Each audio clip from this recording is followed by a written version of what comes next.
السلام علیکم اسٹوڈنٹس، ہمارا آج کا موضوع ہے خطبہ الہ آباد 1930۔ 1930 میں مسلم لیگ کا سالانہ اجلاس الہ آباد میں منعقد ہوا۔ اس کی صدارت ڈاکٹر سر محمد اقبال نے کی۔ انہوں نے اپنے صدارتی خطبے میں بڑی وضاحت سے ہندوستان کے حالات، مسلمانوں کی مشکلات، مسلمانوں کے ماضی، ان کے مستقبل اور مسلمانان ہند کی منزل کی نشاندہی کی۔ کانگریس جس طرح سے ماضی میں مسلمانوں کے وجود سے انکاری ہوئی تھی، اس سے انکار ممکن نہیں تھا۔ ان دنوں لندن میں گول میز کانفرنس ہو رہی تھی، لیکن علامہ اقبال گاندھی کی ہٹ دھرمی کے پیش نظر جانتے تھے کہ کوئی بھی خاطر خواہ نتیجہ نہیں نکلے گا اور مسلمانوں کی منزل ایک علیحدہ مملکت ہی ہے۔ خطبہ الہ آباد کے اہم نکات حسب ذیل ہیں۔ 1930 کے اندر جو مسلم لیگ کا سالانہ اجلاس ہوا، جس کے اندر علامہ اقبال جو ہے انہوں نے خطبہ الہ آباد دیا۔ اس کے اندر اس خطبہ الہ آباد کے انہوں نے مسلمانوں کے ماضی کی مشکلات، مسلمانوں کے مستقبل کے اندر جو ان کی منزل ہے اس کی نشاندہی کی، اور کہا کہ مسلمانوں کے صرف جو واحد جو ان کی فلاح و بہبود کا اور ان کے جو صحیح رائٹس جو ہیں ان کے لیے اگر کوئی حل ہے تو وہ صرف مسلمانوں کے لیے کہ آزاد مملکت کا قیام ہی ہے۔ تو لندن میں گول میز کانفرنس ان دنوں میں جو ہے لندن کے اندر گول میز کانفرنس ہو رہی تھی، لیکن جو علامہ اقبال جانتے تھے کہ جو گاندھی ہے جس طرح سے اس کی جو مطلب برصغیر کے اندر جو ہندو مسلم اتحاد کے تحت جو اس کی پالیسیز ہے وہ اسی پہ برقرار، وہ اسی پہ ہی کاربند رہے گا، اور کوئی بھی جو مسلمانوں کے جو علیحدہ رائٹس ہیں ان کے لیے وہ کوئی مطلب علیحدہ مملکت کے تصور کو جو جس طرح سے انہوں نے ماضی میں انکار کیا وہ اب بھی اسی طرح سے اس پہ انکار کریں گے اور مسلمانوں کے وجود کو تسلیم نہیں کریں گے۔ تو علامہ ڈاکٹر سر محمد اقبال رحمۃ اللہ نے جو اپنے خطبہ الہ آباد ہے اس میں مندرجہ ذیل نکات کی جو وضاحت کی۔ اسلام ایک زندہ قوت ہے، اسلام مکمل ضابطہ حیات ہے، مسلمان ایک قوم ہے، متحدہ قومیت کی تردید ہے، ہندو مسلم اور الگ الگ قومیں، مسلم ریاست کی ضرورت، علیحدہ وطن کا مطالبہ، سامن کمیشن کی سفارشات پر تنقید، ہندوستان کی آزادی کے لیے ضرورت اتحاد، چودھری رحمت علی اور پاکستان نیشنل موومنٹ۔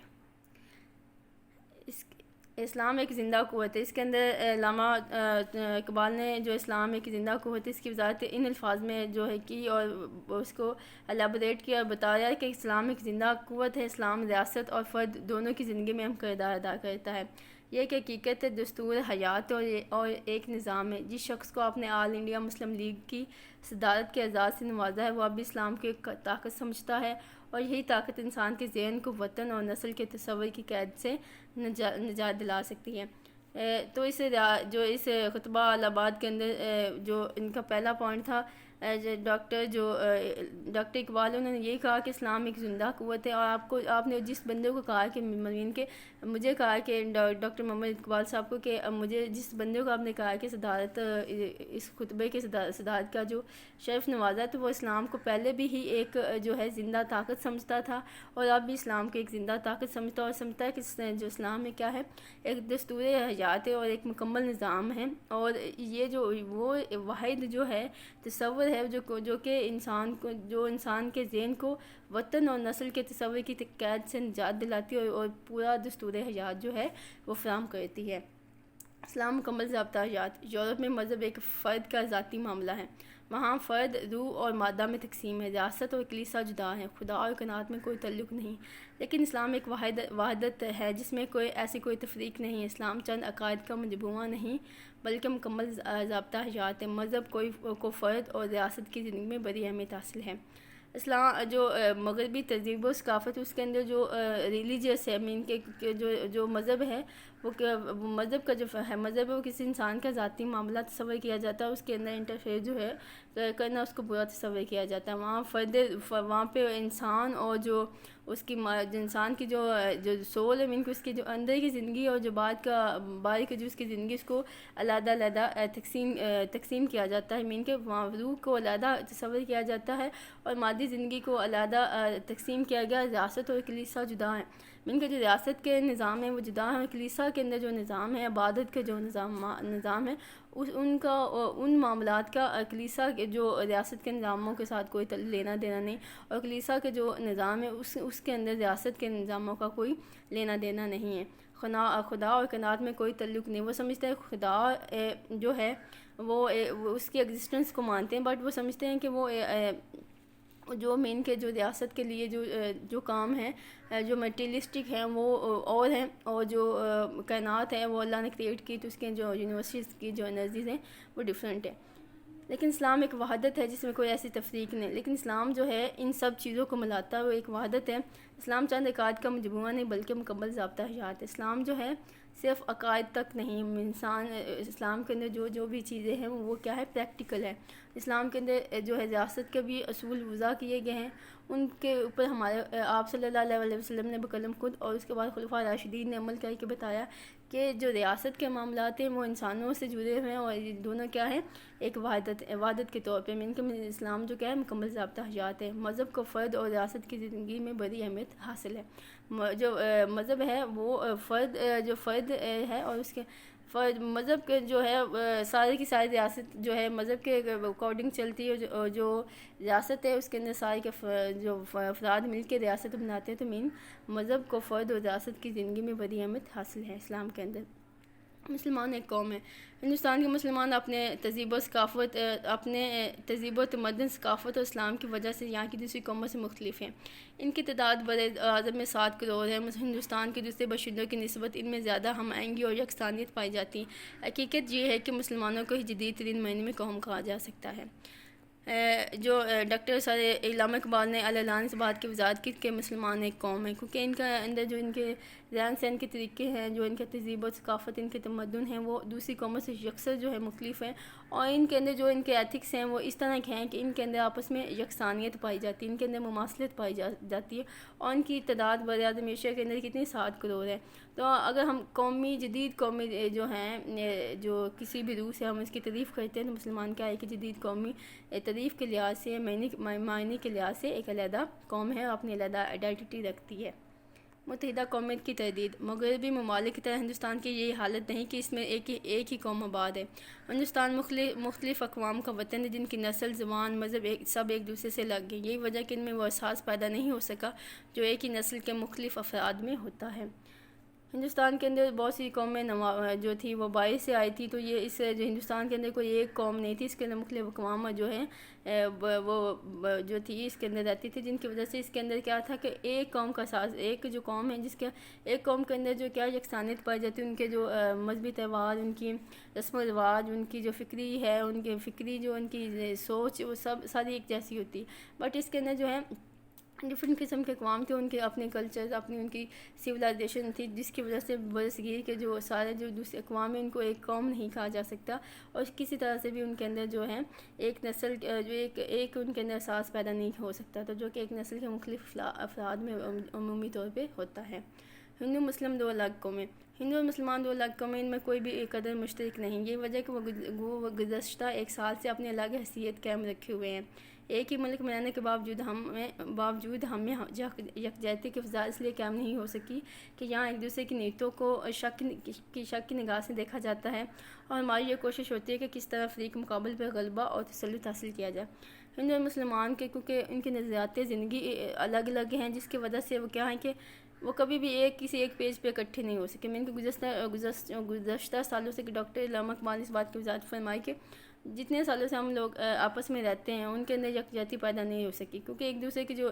کچھ اگر بات ہے، کسی ایک پوائنٹ آف ویو پہ اگر کوئی بھی ڈیسیجن میکنگ کی جاتی تو ایک دوسرے کو شک کی نگاہ سے دیکھا جاتا ہے، اور اس طرح سے فریق کس طرح سے فریق جو ہے مقابل پر غلبہ اور تسلط حاصل کر لے، کہ ایک دوسرے کو شک کی نگاہ سے دیکھا جاتا تھا، اور کیا ہے کہ غلبہ اور تسلط قائم کرنے کے ایک دوسرے پہ ہندو اور مسلمان آپس میں کوشش کرتے تھے۔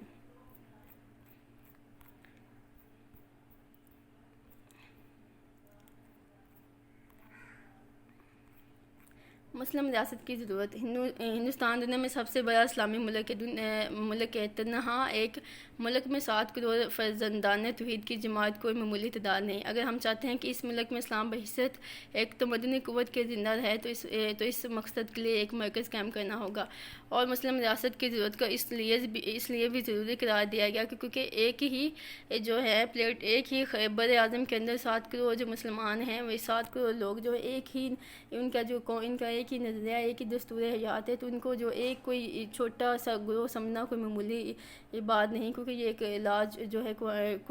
تعداد تھی۔ تو اس لحاظ سے اگر ہم انہوں نے مسلمانوں کو اس بات کو اس کے لیے ان کو بتایا کہ اگر ہم چاہتے ہیں کہ اسلام ایک کوئی زندہ قوت اور تمدنی قوت کے طور پہ زندہ رہے، تو اس مقصد کے لیے ہمیں ایک ہی جو پلیٹ فارم پہ جمع ہونا، ہماری جو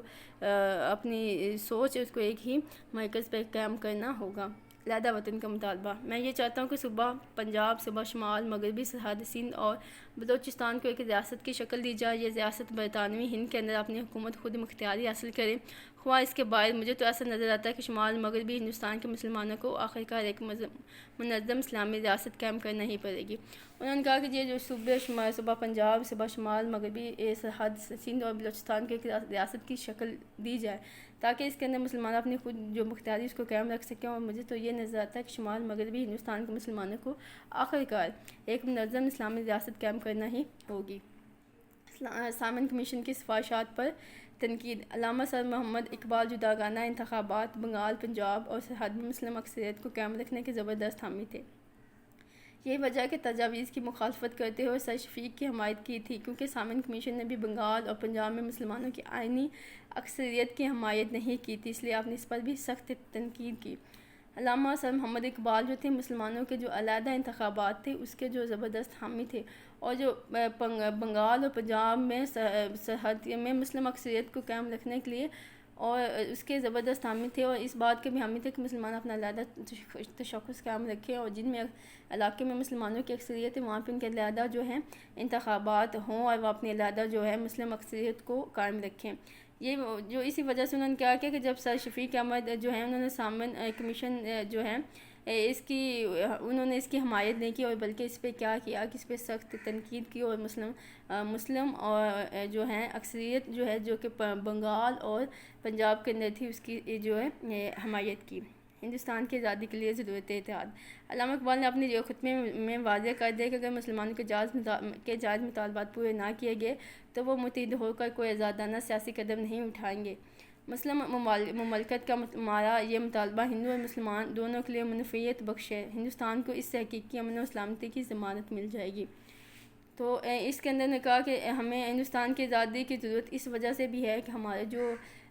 اتنے عرصہ اکٹھے رہنے سے جو ہمارے اختلافات ہیں جو کہ پہلے دن سے جس طرح سے تھے ویسے ہی ہے، مین کہ جس طرح سے ہندوستان کے اندر جو ہیں وہ گائے کو جو ہیں وہ ان کے لیے وہ پاکیزہ چیز تھی، وہ اس کو حرام کرنا اس کو جو حلال کرنا ان کے لیے حرام تھا، تو اسی طرح مسلمان اس کا گوشت کھاتے تو ان کے جو مثال تھے وہ شروع سے جس طرح سے تھے اسی طرح سے ہی تھی۔ اگر جو حکومت چاہتی ہے کہ ہاں اس برصغیر کے اندر جو ہے امن و سلامتی قیامت، اس کے لیے ان کو کیا کہنا ہے کہ ایک علیحدہ وطن کی یہ ہندوستان کی ضرورت ہے کہ اس کے اندر مسلمانوں کی ایک علیحدہ وطن جو ہے قائم کر دیا جائے، تاکہ جو ہیں برصغیر کا امن و امان ہے اس کی یہ ضمانت ہے کہ مسلمانوں کو ایک علیحدہ تشخص دے دیا جائے جس پہ وہ اپنی جو ہیں وہ اپنے رولز کے مطابق اپنی زندگی کو گزار سکیں، اور ہندوستان کے بھی مسلمانوں کے لیے یہ سلامتی ہے کہ وہ اس طرح سے ان کا بھی ان کا اپنا علیحدہ کلچر، وہ اپنے علیحدہ ریلیجن میں رہیں، اور مسلمان کیا ہے اپنے علیحدہ ریلیجن میں۔ چودھری رحمت علی اور پاکستان نیشنل موومنٹ۔ چودھری رحمت علی نے 1933 کو پاکستان نیشنل موومنٹ کے نام سے ایک تنظیم کی، جس طرح سے انہوں نے پنجاب، سرحد سندھ، بلوچستان اور کشمیر پر مشتعل پاکستان قائم کرنے کی